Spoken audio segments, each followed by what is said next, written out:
So here we are live again for the second night of the Mark Paul Academy. Mark, last night was incredible. Oh, well, thank you, Dave. And thank you to everybody that's been posting furiously on the forum. And they have, absolutely. The feedback's been fantastic, you know, all those sort of comments. So thank you very much, and do keep them coming in. Tonight's show is completely different. So I know Jack asked a question earlier on whether he should watch last night's first and then watch tonight. The reality is they're two separate things. Yeah. We did the A and C of the acronym ACTS last night. Yes. So we did anytime effects, and we've done the classic effects. Tonight we're doing the T and the S, yes, which is the themed effects and the showstoppers. So so it really doesn't matter what order you watch them in, because they're sort of in different sections. And I will never look at a piece of paper the same way now. Very good. The billets last night, it just blew my mind because it's something that was brand new to me, and the response from you guys as well. I think you shared my passion for what we were learning.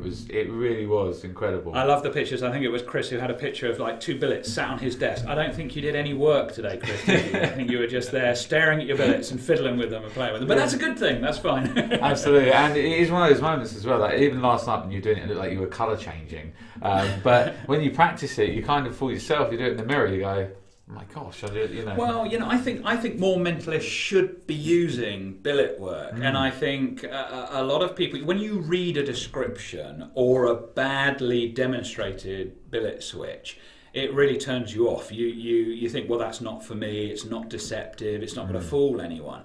And I think the point really last night was what I wanted to do was to show you what deceptive billet switches can look like. I mean, and that's what they should look like. You know, apparently nothing happens. It should be one of those things where, you know, you feel that wonderful sort of tingling sensation inside yourself because you've done something, but really the audience is aware of nothing going on. It's like learning sleight of hand with cards. You know, if you're really into that stuff, if you love sitting and you're watching your favourite movie or something, but you're playing with a deck of cards or you're playing with something, billet switching is exactly that. You can just practice it, get that muscle memory built in, and then your billet switches will start looking deceptive. And it was even just the small little nuances that you were, because obviously when you were saying that when they were written up, it was quite a while back, and they didn't necessarily cover finger placement in the way you did when you were teaching it yesterday. Yeah, I think that's the thing I've learned from, you know, hard work. You know, I've tried to find finger placements that work for me, and the key, I think, is just bringing everything to the fingertips. You start bringing things to the fingertips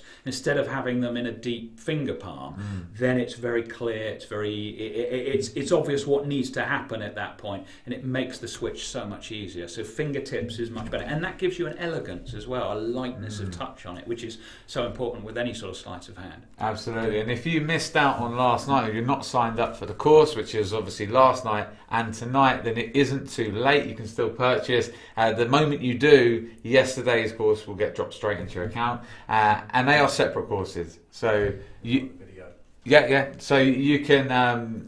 They are separate courses. So obviously you can watch them at different times.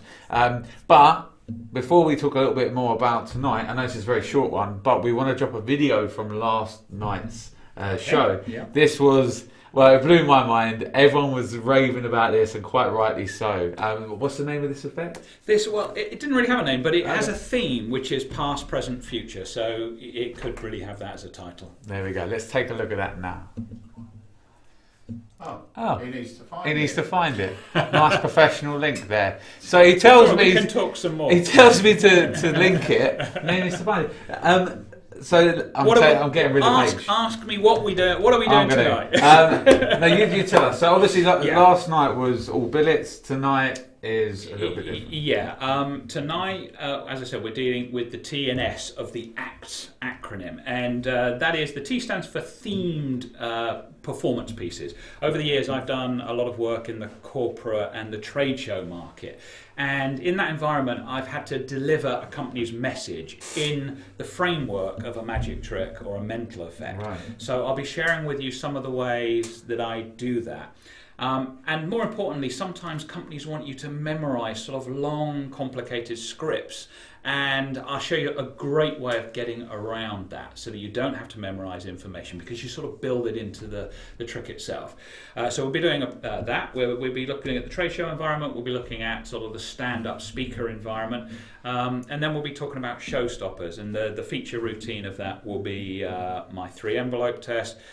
This is not anything to do with fourth dimensional telepathy, which we've already discussed. This is a separate thing.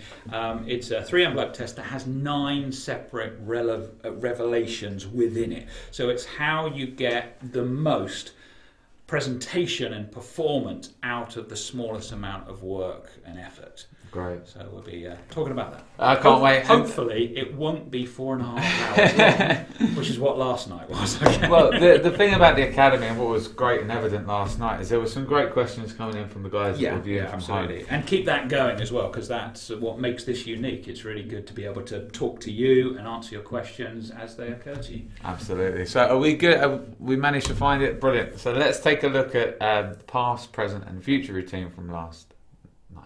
There we go. Okay, Lawrence, thanks for joining me. This routine is going to feature 3 main elements. It's about the past, the present, and the future. Okay? So we're going to start with the past. I want you to think of someone, a person from your past that you've lost contact with. Now, this could be a friend. This might be a teacher.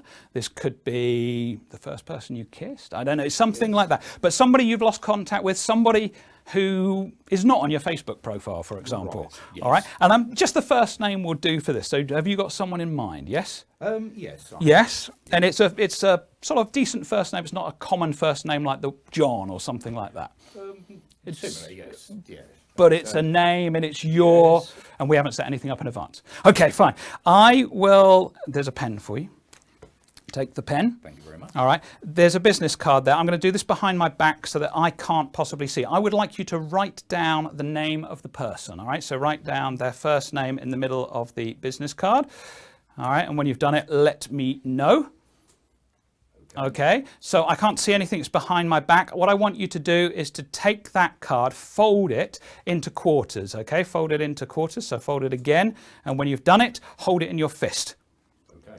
All right, hold it out there. You're happy? So what we have is we have the past, a name you're thinking of.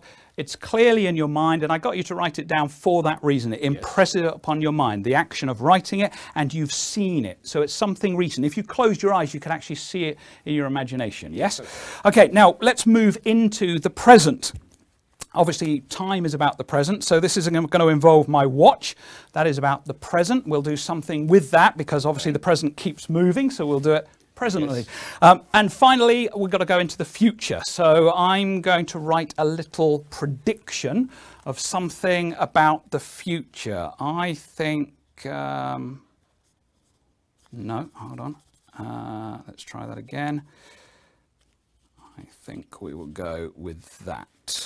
All right, I'm going to give that to you as well. So put it in your hand, hold it in your hand, hold it in the same hand. And when you've done that, we now have the past and the future together in your hand, which moves us here to the present. I've got my watch, I've taken it off. Obviously, if I pull the winder out and twiddle the hands, you will see that the hands go round and round. I want you to do that. In fact, just put those 2 on the table. Make sure they're folded though so we can't see them.